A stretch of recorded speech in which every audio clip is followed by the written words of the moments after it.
अगर आपका बच्चा 2 से 3 साल का है और वो बात नहीं कर पा रहा है या प्रॉपर तरीके से वो बैठ नहीं पा रहा है या साथ ही साथ मेंटली या फिजिकली उसे प्रॉब्लम है, तो ये इंटरव्यू बिलखसूस आप लोग सुनकर जाएं।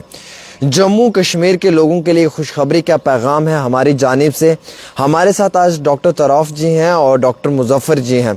ये एक्सक्लूसिव प्रोग्राम हो रहा है और ये प्रोग्राम जो है ये Rambo child care centre Gandhinagar के बाहर हो रहा है, जहां पे आपके बच्चों को बेहतरीन किस्म की फैकल्टी, एक्सपर्ट्स और फैसिलिटी प्रोवाइड की जाती है ताकि बच्चे को मुकम्मल तौर पे बोलना सिखाया जाए। क्या आपका बच्चा 2 साल का हो चुका है और वो बात नहीं कर पा रहा है? क्या हम ये माने कि ये कोई अलार्म सिचुएशन है? इस सब चीज़ को जानना इंतहाई बहुत ज़रूरी था और किसी स्पीच थेरेपिस्ट से या किसी एक्सपर्ट से बात करना ज़रूरी था। तो मैंने मुनासिब जाना कि डॉक्टर तौराफ जी से बात करूं और डॉक्टर मुजफ्फर जी से बात करूं, क्योंकि कई सारे पेरेंट्स की मुझे इस टॉपिक को लेकर कॉल्स आई थी। सर बहुत बहुत शुक्रिया, आपने वक्त दिया। अगर बच्चे की उम्र 2 साल हो चुकी है और वो बात नहीं कर पा रहा है, तो क्या ये एक अलार्म सिचुएशन है कि वो पेरेंट्स उस चीज़ को लेकर थोड़ा सीरियस हो जाए और अपने बच्चे का प्रॉपर इलाज करवाएं? जी आमिर भाई, शुक्रिया यहाँ रेनबो आने के लिए। जैसे आप कह रहे हो कि जो बच्चा 2 या 3 साल का है और बात नहीं कर रहा है, ओब्वियसली ये एक अलार्मिंग सिचुएशन है एक पेरेंट्स के लिए। एज ए स्पीच थेरेपिस्ट मैं मीर तो आप ये कहूँगा कि रेड फ्लैग्स कब हम बच्चा कह सकता है कि ये रेड फ्लैग से बच्चा बात नहीं कर रहा। मानो बच्चा 2 साल का है, आपका बच्चा अराउंड 10-50 वर्ड्स वोकेबलरी नहीं बोल रहा है, बच्चा कमांड्स फॉलो नहीं कर रहा है, आप 1 to 2 स्टेप कमांड्स दे रहे हो, बच्चा रिस्पॉन्ड ही नहीं कर रहा है, आप उसकी तरफ बात कर रहे हो वो बात नहीं कर रहा है, तो इट मीन्स ये रेड फ्लैग्स है एक पेरेंट के लिए। उनको इसके लिए ध्यान रखना चाहिए। सर कैसी सिचुएशन में पेरेंट को पहले ही समझ लेना चाहिए कि उसके बच्चे में ये प्रॉब्लम्स हैं, या ये प्रॉब्लम्स किन बच्चों में आती हैं सर? क्या ये ब्रीड में होती है, नस्ल दर नस्ल होती है, या फिर ये नेचुरल होता है? देखिए बहुत सारे रीजंस होते हैं, जेनेटिक कॉजेज भी होते हैं, बट ये जो जब बात आती है स्पीच इम्पेयरमेंट की, इसके बहुत सारे कॉजेज है। ऑटिज्म है, सेरेब्रल पैलिसी है, डाउन सिंड्रोम्स है, तो बहुत सारे कॉजेज हो सकते हैं। बट अगर हम आज की बात करें एज ए स्पीच थेरेपिस्ट, मैं ये बोलूँगा आजकल पेरेंट्स क्या कर रहे हैं, स्क्रीन टाइम अपने बच्चों को फ़ोन ज़्यादा यूज़ करने दे रहे हैं, तो उसकी वजह से क्या हो रहा है, बच्चा कन्फाइंड उसी चीज़ के साथ रहा है। तो पेरेंट्स खुश होते हैं, हाँ जी मेरा बच्चा एक जगह बैठा है, ये जी ठीक है मैं भी अपना काम कर लूँगी, तो बच्चा ठीक है। बट उससे क्या है, वर्चुअल ऑटिज्म, बच्चा जब स्क्रीन टाइम ज़्यादा यूज़ कर रहा है उसकी स्पीच पे इम्पैक्ट पड़ रहा है।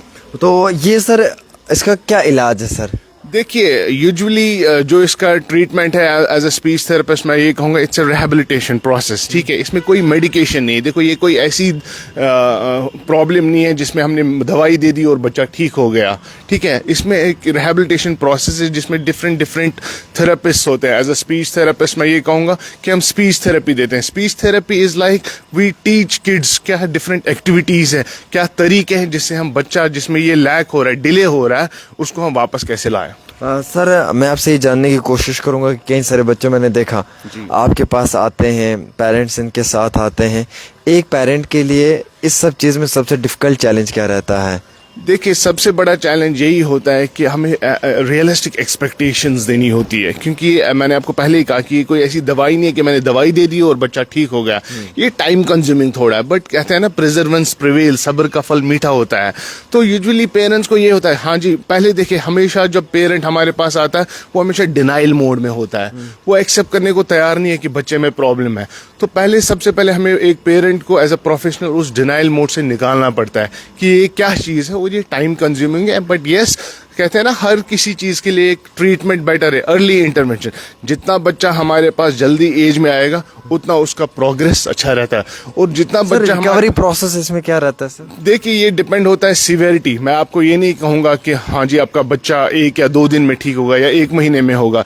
देखिए हम कोई मैजिशियंस नहीं बैठे हैं यहाँ पे, तो I am a speech therapist. मैं आपको ये कहूँगा रियलिस्टिक एक्सपेक्टेशंस, जितना बच्चा हमारे पास जल्दी आएगा उसकी सीवियरिटी क्या है, उस बेसिस पे हम बता सकते हैं कि बच्चे को कितना टाइम लगेगा। अगर हमारे पास बच्चा जो है अराउंड 2-2.5 साल का होगा, I will say minimum 6 months में यूजुअली उसको ट्रीटमेंट अच्छी तरह पहुंच सकता है। डॉक्टर मुदस्सिर जी मैं आपसे पूछना चाहूँगा, थोड़ा करीब आ जाएं, रैम्बो चाइल्ड सेंटर जो ये केयर सेंटर जो है ये क्या है कौन से एक्सपर्ट्स हैं और किस तरीके का काम है?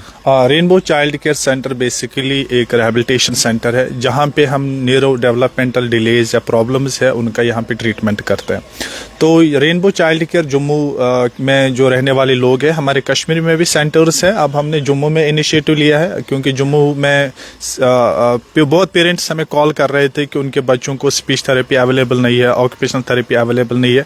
तो रेनबो ने एक इनिशिएटिव लिया है जहाँ पे एक ही छत के नीचे आपको सारी सर्विसेज मिलती है, आपको इधर उधर जाने की ज़रूरत नहीं है। हमारे यहाँ पे सबसे पहले स्पीच थेरेपी अवेलेबल है।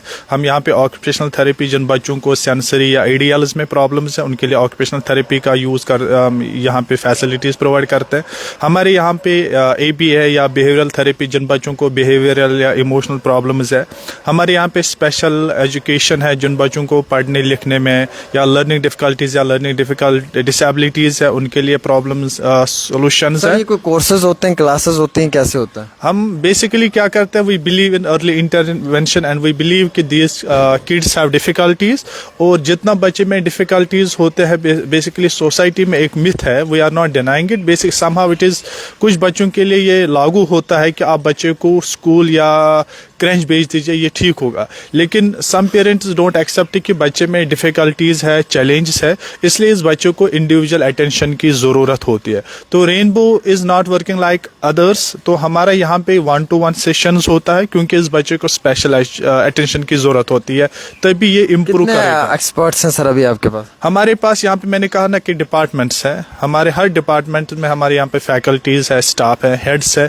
तो स्टाफ्स भी 6 से 8 लोग हैं जो काम करते हैं रेगुलरली बच्चों के साथ। या हमारे अभी भी आप जैसा आपने देखा है कि बच्चे हैं यहाँ पे जिनको speech therapy, occupational therapy, behaviour therapy या स्पेशल एड की ट्रेनिंग यहाँ पे चल रही है। तो सेशंस है, अब डिपेंड करता है कि बच्चे की। ये तो जम्मू में है, जो लोग कश्मीर से देख रहे हैं, क्या उनके पास कश्मीर में कोई जाने का ऑप्शन है? हमारे पास कश्मीर में भी ऑप्शन है, कश्मीर में भी सेंटर चल रहे हैं। हमारा रेनबो चाइल्ड केयर सेंटर बाल गार्डन, जो कि हमारा मेन हेड है, ब्रांच है। तो उसके साथ साथ हमारा नौगाम जो अहमद हॉस्पिटल है, वहाँ पर भी एक सेंटर है।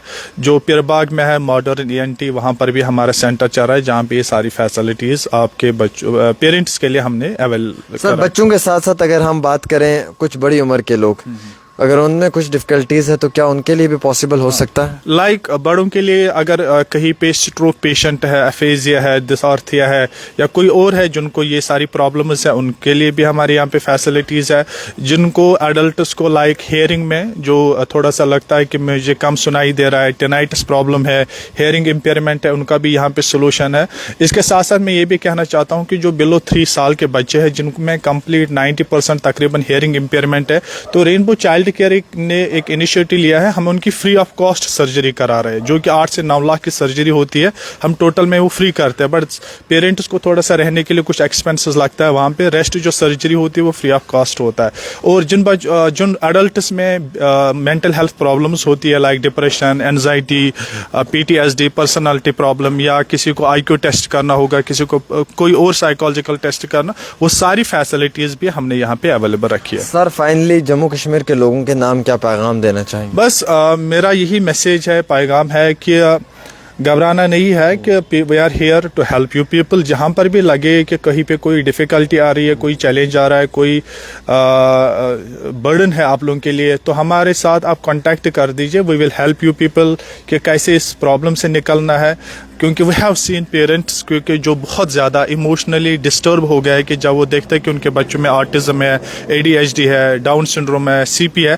लेकिन ऐसे पेरेंट्स को होप देना और उनको सपोर्ट करना बहुत ही इंतहाई ज़रूरी है। और सोसाइटी के लिए मैसेज है कि इनको थोड़ा सा एलिनेट या डिफरेंट फील नहीं कराना है, क्योंकि सोसाइटी की रेस्पॉन्सिबिलिटी है ऐसे लोगों को साथ देना, ऐसे लोगों को सपोर्ट करना और ऐसे लोगों के लिए as a shadow, as a back काम करना, सो डैट हम इनके लिए भी जो इनके राइट्स है, right for education, right for living, right for freedom, right for expression, वो इनके लिए भी लागू हो जाए। जो हमारे इंतहाई बहुत अच्छी और बहुत बेहतरीन चीज़ डॉक्टर मुजफ्फर साहब ने लास्ट के चंद अल्फाजों में कही, जिससे मैं बहुत मुतासिर हुआ।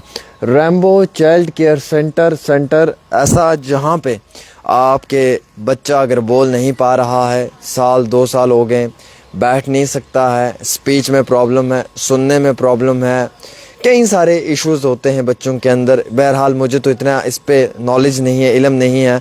मेरे साथ जो 2 एक्सपर्ट्स थे, इनके जानिब से आप तक ये पैगाम पहुंचाया।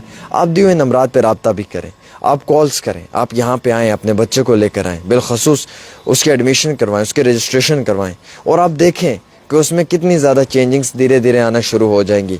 तो ये प्रोग्राम जम्मू कश्मीर के सभी नाम शहरियों के लिए था जो मुझे देख रहे थे या सुन रहे थे।